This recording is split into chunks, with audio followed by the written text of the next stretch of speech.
Franklin D. Roosevelt entered World War II with a belief that would ultimately shape and limit everything he did afterward. He believed that the war was not just about defeating Germany, but about designing a world where great powers could cooperate without domination.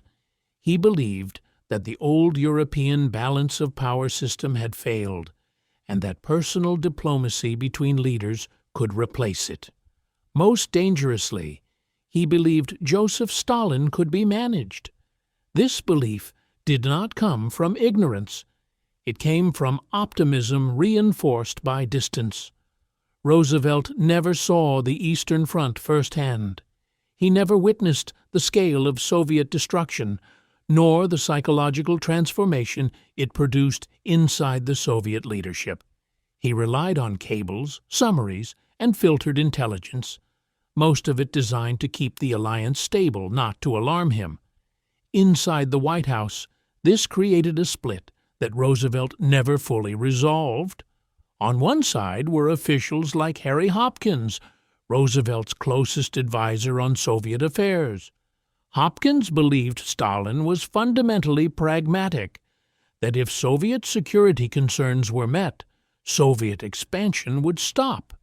He told Roosevelt repeatedly that Stalin wanted borders, not empires. On the other side were State Department analysts, military intelligence officers, and diplomats who had dealt with Moscow before the war. Their warnings were colder and more precise. They argued that Soviet behavior followed a pattern established long before Hitler, that ideology and security were inseparable in Stalin's thinking, that wherever the Red Army went, political control would follow, regardless of promises. Roosevelt heard both sides. He chose the one that preserved cooperation.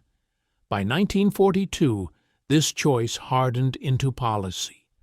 Roosevelt decided that maintaining Stalin's trust was more important than challenging his intentions. He believed confrontation could wait until after victory. Stalin understood this long before Roosevelt did.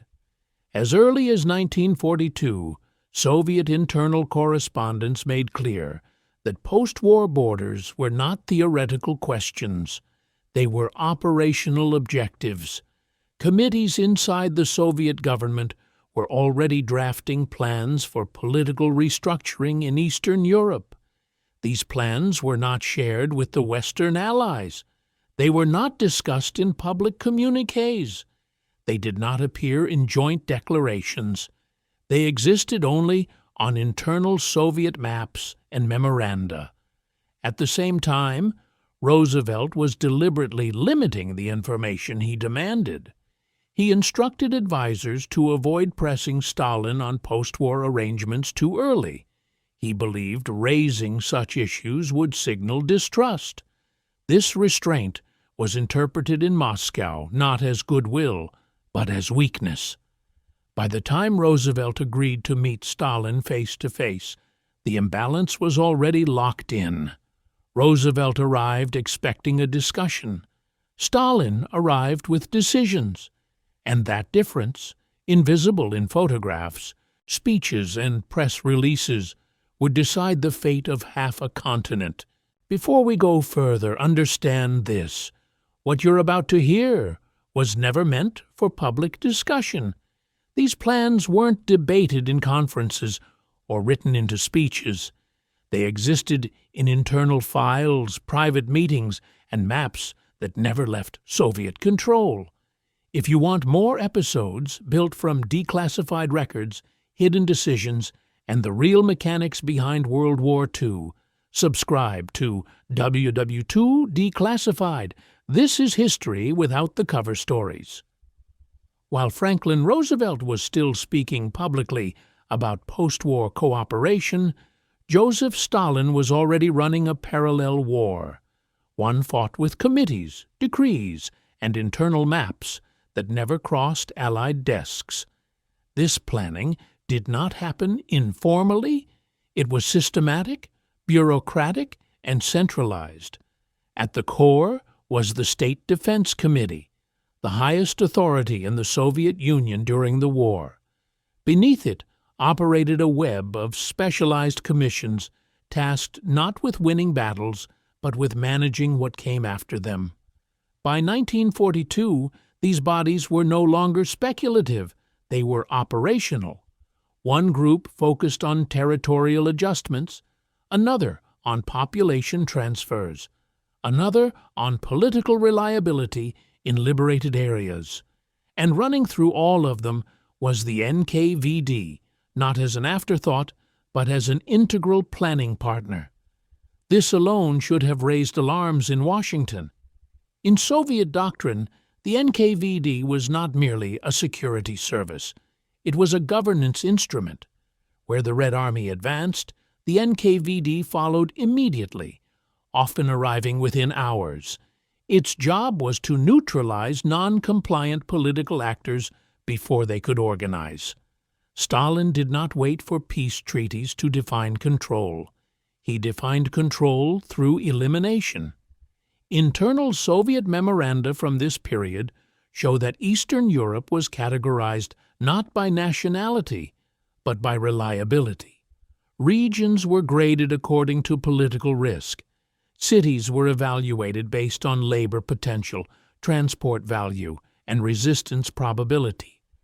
This was not ideological rhetoric. It was administrative language.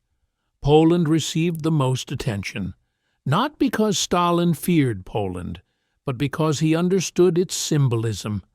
Poland represented whether post-war Europe would be negotiated or enforced. The Polish government in exile in London was viewed not as a legitimate authority, but as an obstacle to be removed. As early as 1941, Soviet planners assumed that the London-based Polish leadership would not be allowed to return. Replacement structures were quietly prepared inside Soviet-controlled territory. These structures were not presented to the Allies as permanent alternatives. They were framed as temporary committees. But inside Moscow, they were already treated as future governments. Names were selected, personnel lists were compiled, loyalty assessments were updated continuously. By 1943, these plans were mature.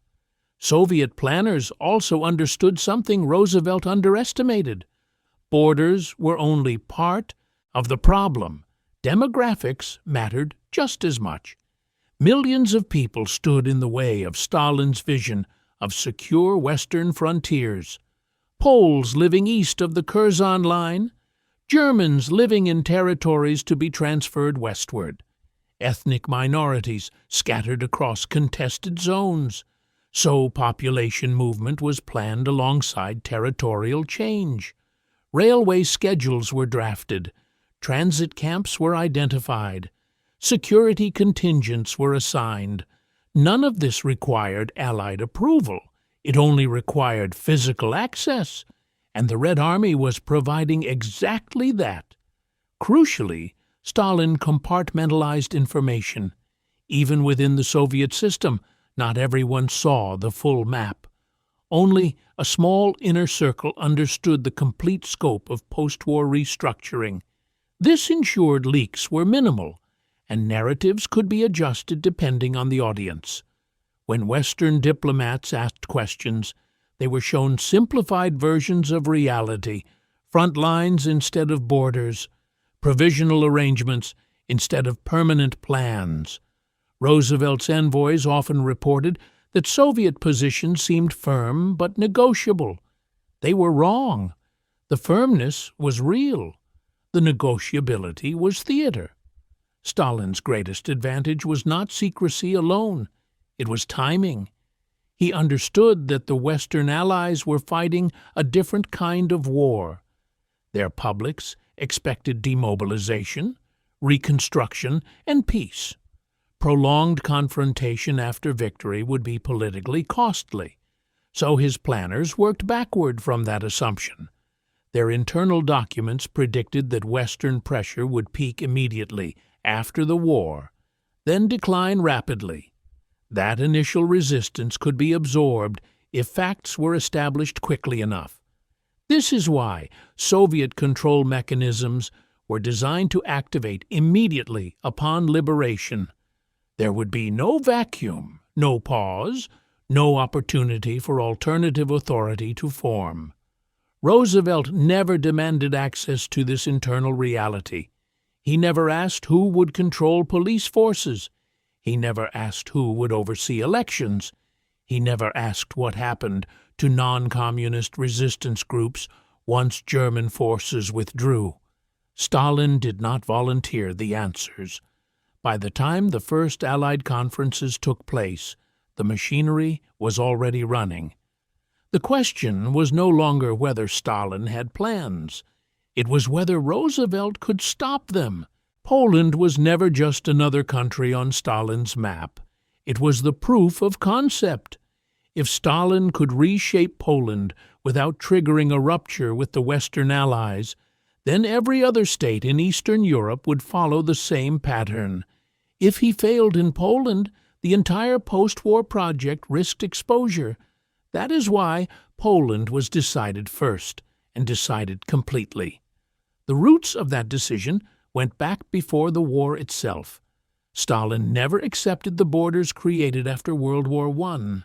To him, Eastern Poland was a historical error that left Soviet territory exposed.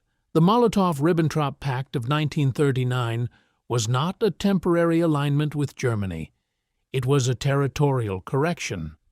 When the Red Army crossed into Poland in September 1939, Soviet internal documents described the operation not as an invasion, but as a reclamation. That language never changed, even after Germany turned on the Soviet Union. By 1941, Stalin had already concluded that these territories would never be returned. What changed during the war was not the goal, but the method. As German forces retreated, Soviet planning shifted from military engagement to political takeover. The Polish government in exile in London was treated as irrelevant. Its loyalty to the Western Allies made it unacceptable to Moscow. Instead, the Soviets constructed an alternative. Inside Soviet-controlled territory, the Polish Committee of National Liberation was formed. Publicly, it was presented as a temporary administrative body. Internally, it was treated as the nucleus of a future state. Every member was vetted. Every appointment was approved through Soviet channels. NKVD officers were embedded at every level. This committee did not wait for elections. It waited for geography. As the Red Army advanced into Polish territory in 1944, NKVD units followed immediately. Their task was not symbolic. It was surgical. Non-communist resistance groups were identified, disarmed, and arrested. Officers of the Home Army, which had fought the Germans throughout the occupation, were summoned to meetings under the pretense of coordination. Many were detained on the spot. Some were never seen again. This was not chaos, it was protocol. One operation after another removed potential opposition before it could reorganize under Allied protection. The most famous example, the arrest of Polish underground leaders in March 1945, was not an aberration. It was the culmination of a process that had been underway for months. Roosevelt was informed in fragments. American diplomats received reports of arrests, disappearances, and restrictions. These reports were often cautious in tone. They emphasized uncertainty, used conditional language, and avoided conclusions that could destabilize the alliance. Stalin exploited that caution mercilessly. When confronted, he denied everything, or acknowledged actions while reframing them as security measures against fascists and reactionaries. The language was deliberately vague. It blurred resistance fighters with collaborators. Roosevelt accepted the framing. He believed the situation in Poland could be corrected through inclusion. He proposed broadening the provisional government, adding non-communist figures to balance Soviet influence. Stalin agreed in principle.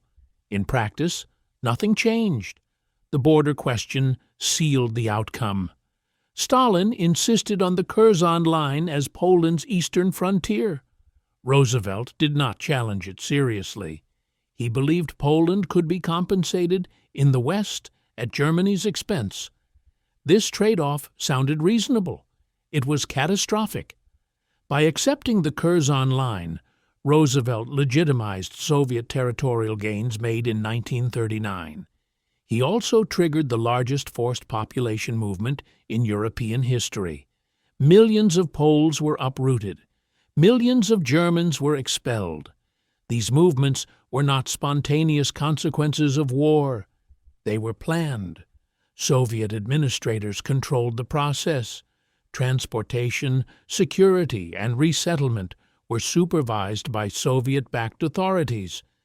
This ensured that the new Poland would be politically dependent from its first day. Once borders and populations were fixed, elections became irrelevant.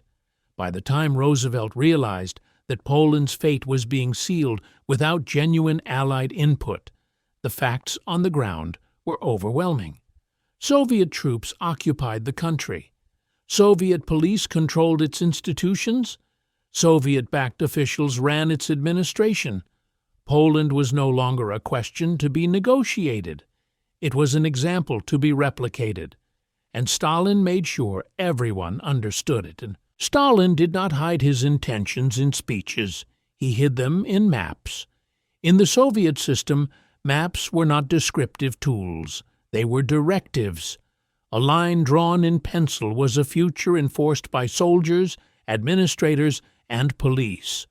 Once a map was approved at the top, reality was expected to conform to it. By 1942, Soviet cartography had split into two worlds. One world was public. These were the maps shown to Allied delegations, clean, simplified, focused on front lines and troop movements. They showed where armies were fighting, not where authority would rule. The other world never left Moscow. These internal maps were classified at the highest level. They did not show battles. They showed control. Administrative borders, transport corridors, economic zones, and security regions were layered together into a single operational picture. What mattered most was not nationality, but permanence.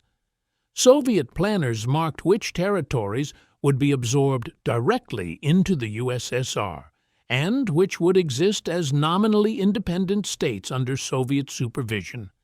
Each category came with its own administrative template. In the Baltic states, annexation was assumed. In Poland, Hungary, Romania, and Bulgaria, indirect control was preferred. But the distinction was cosmetic. In both cases, sovereignty was subordinate. The most revealing feature of these maps was what they excluded. There were no provisions for international oversight, no contingencies for Allied intervention, no timelines for withdrawal. The maps assumed a single authority would remain indefinitely. That authority was Soviet. Roosevelt never asked to see these maps. He assumed that borders would be finalized through negotiation. He assumed that provisional lines would remain flexible until peace treaties were signed.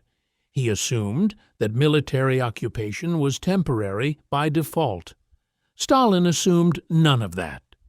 Soviet cartographers worked closely with the NKVD and the Red Army's logistical command. Every line drawn was backed by a calculation. How many troops would be required to hold it?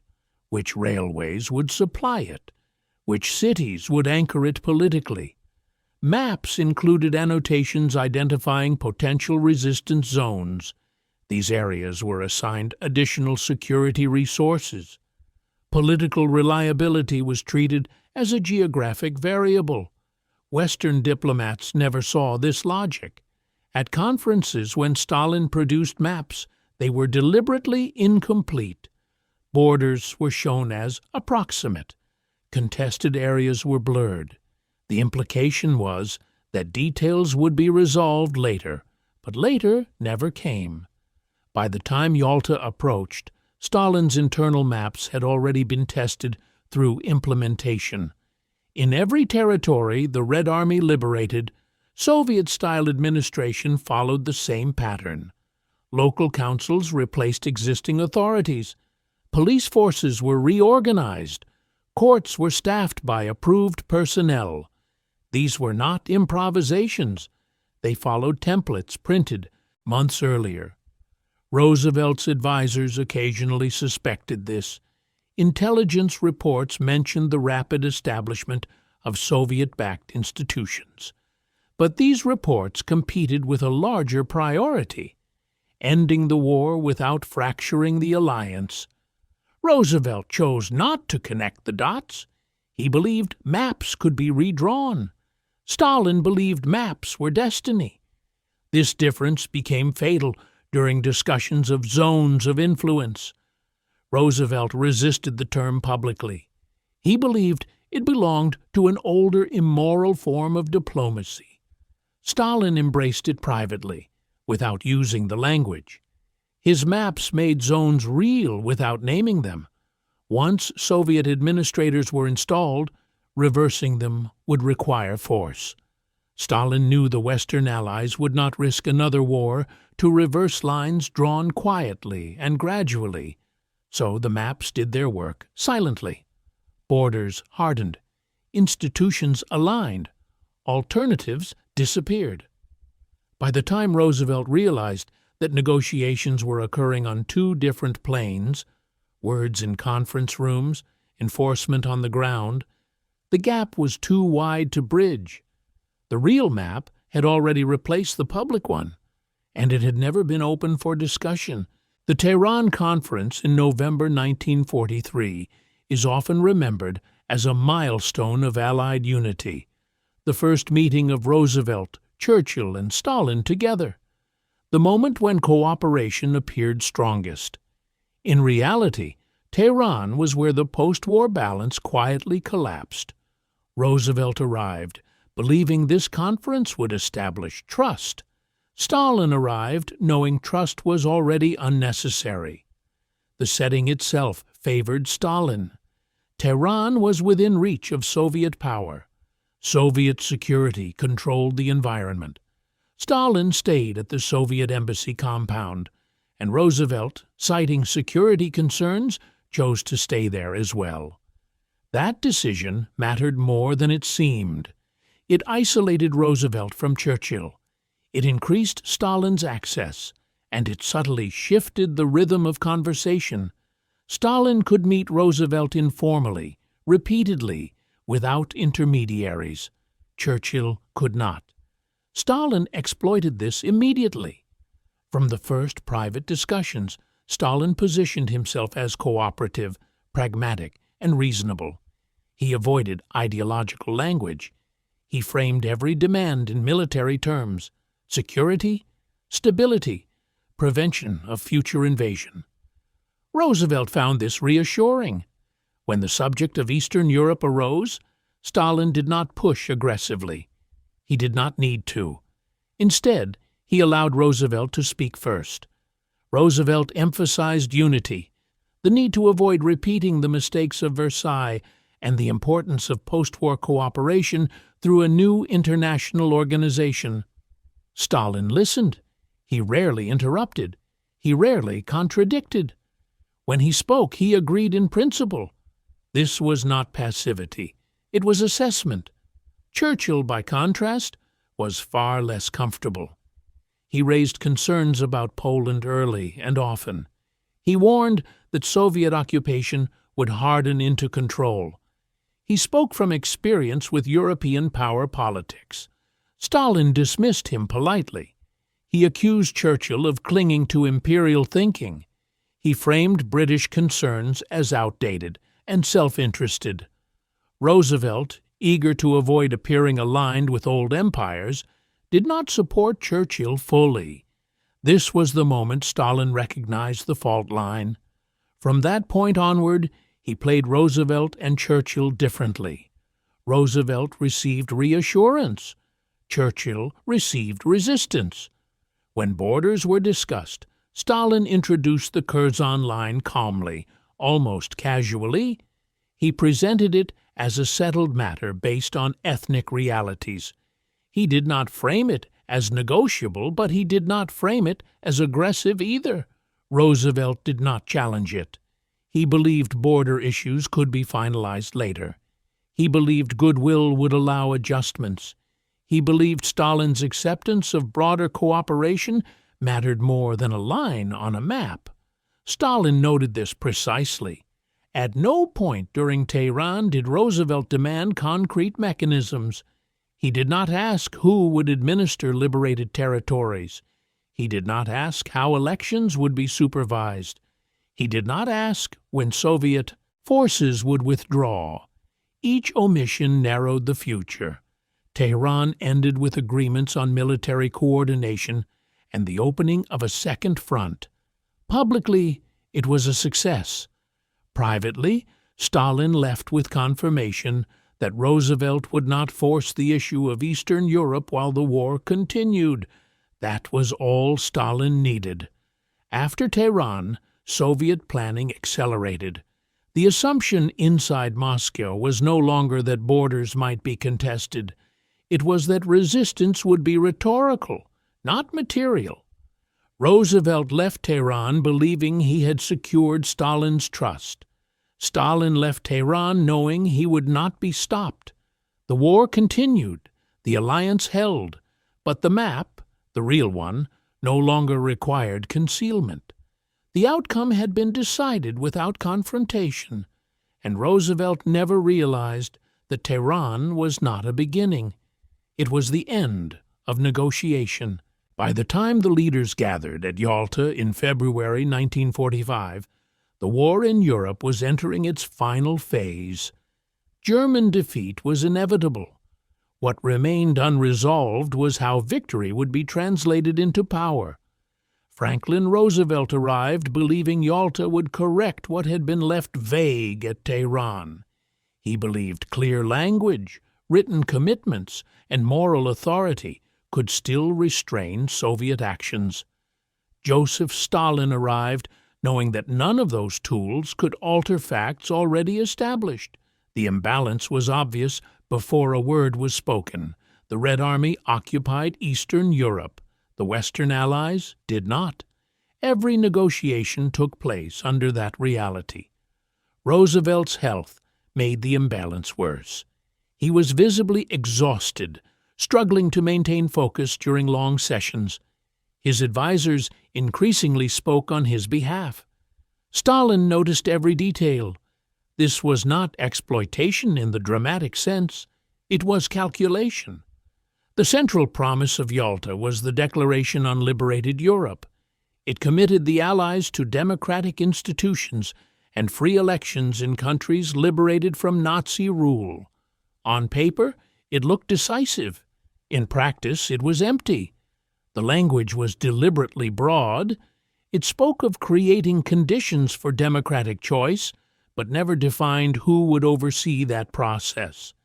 It spoke of provisional governments, but never specified how they would be formed or replaced. It spoke of elections, but never outlined enforcement.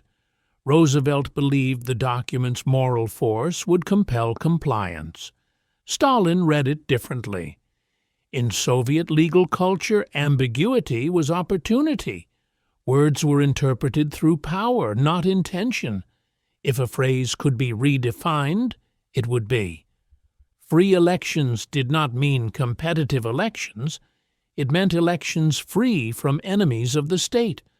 And the state, as defined by Soviet-backed authorities, would decide who qualified.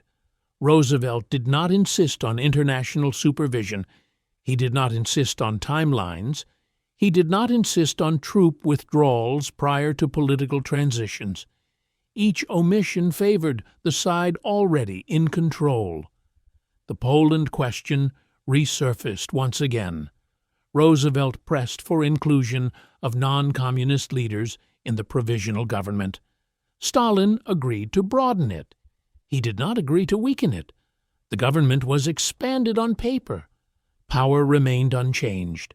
Interior ministries, security forces, and administrative authority stayed firmly in Soviet hands. Roosevelt accepted the compromise. He believed the process would evolve. He believed gradual normalization would follow victory. He believed Stalin would not risk global condemnation by violating written commitments. Stalin understood something Roosevelt did not. Condemnation without consequences was meaningless. Within weeks of Yalta, Soviet behavior followed the same pattern seen elsewhere. Opposition figures were harassed, arrested, or discredited. Media outlets were controlled. Political competition was shaped before ballots were cast. When Western diplomats protested, Stalin pointed to the language of Yalta. He insisted that internal matters were being handled according to local conditions. Technically, he was correct. The agreement had been written to allow exactly that. Yalta did not fail because Stalin broke it. It failed because it could not be enforced. It was a document designed to preserve unity, not to restrain power. Roosevelt left Yalta believing he had secured a framework for peace. Stalin left knowing that framework would never constrain him.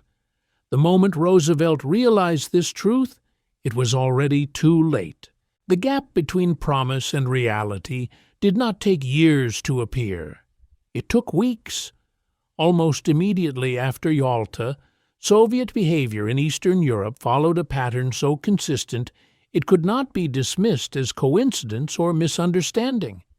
Each move revealed that Stalin had never intended to allow genuine political independence. Poland was the first confirmation. In March 1945, 16 leaders of the Polish underground were invited to what they were told would be a coordination meeting with Soviet authorities. The meeting never happened. They were arrested by the NKVD, transported to Moscow, and charged as enemies of the state. This occurred while Yalta's commitments were still fresh. Western diplomats protested. Stalin dismissed the arrests as a security matter. He claimed the men were criminals, not political representatives. No mechanism existed to challenge him. The arrests stood. In Romania, a similar process unfolded. Soviet-backed authorities forced King Michael to appoint a government dominated by communists. Opposition parties were sidelined through intimidation and procedural manipulation. Soviet troops remained in place, ensuring outcomes could not be reversed. In Bulgaria, elections were held under Soviet supervision. Opposition leaders were arrested or silenced. Results were predetermined. The appearance of democracy was maintained. The substance was eliminated. Hungary followed a more gradual script. A coalition government was tolerated briefly, but control of the Interior Ministry allowed communists to dismantle opposition from within. By the time elections occurred, alternatives had already been neutralized. Czechoslovakia, often cited as a special case, initially retained a degree of independence. But even there, Soviet intelligence penetrated key institutions early. The outcome was delayed, not avoided. Across the region, the same sequence repeated. First, secure the police, then control the courts, then dominate the media, then allow elections. By the time ballots were cast, the outcome was no longer in question. Truman's administration gradually recognized what was happening. Diplomatic cables became sharper in tone. Intelligence assessments became more explicit. The word sphere of influence appeared more frequently, but recognition did not translate into reversal. The Western Allies faced a choice: confront the Soviet Union militarily, or accept the emerging reality. Public appetite for another war did not exist. Demobilization was already underway. Stalin understood this perfectly. When Truman confronted him directly, Stalin no longer denied the facts. He reframed them. Eastern Europe, he argued, was a Soviet security zone paid for in blood. Western interference would threaten stability. The argument worked. By 1946, the outlines of division were clear. Churchill's Iron Curtain speech did not reveal a secret. It acknowledged a completed process. The betrayal was not a single act. It was a sequence, each step taken quickly enough to establish facts, each protest absorbed without consequence, each delay favoring the side already in control. Roosevelt had believed cooperation would restrain power.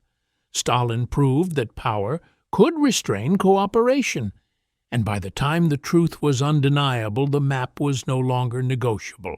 By the end of 1946, the question was no longer whether Eastern Europe could be saved. It was whether anyone in the West was willing to fight another war to reverse what had already happened. The answer was no. This was not cowardice, it was arithmetic. The Red Army remained the largest land force on the continent. Soviet positions were entrenched across Eastern Europe. Western publics were exhausted.